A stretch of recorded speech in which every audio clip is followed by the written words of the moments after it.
सामीन, दुरूद शरीफ पाक पढ़ें, हदीस सुने। अल्लाहुम्मा सल्ली अला सय्यिदना व मौलाना मुहम्मदिन व आलिहि व अस्हाबिहि अजमईन। अन अबी मूसा क़ाल क़ाल रसूलुल्लाह सल्लल्लाहु अलैहि वसल्लम मसलुल क़ल्बि करीशतिन बिअर्दिन फलातिन युक़ल्लिबुहा रियाहु ज़हरन लिल बतनि, रवाहु अहमद औ कमा क़ाल अलैहिस्सलातु वस्सलाम।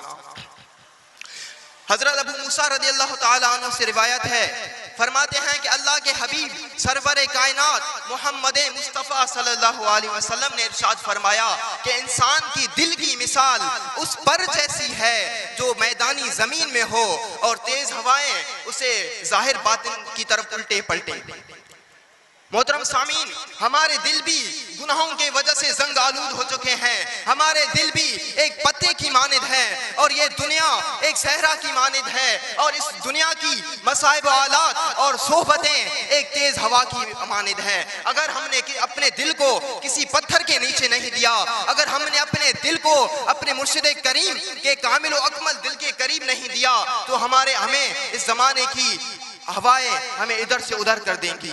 अगर हम अपने दिल को अपने मुर्शिद करीम के दिल के करीब रखें, उनकी गुलामी इख्तियार करें तो हमारी जिंदगी भी और आखिरत भी संवर जाए।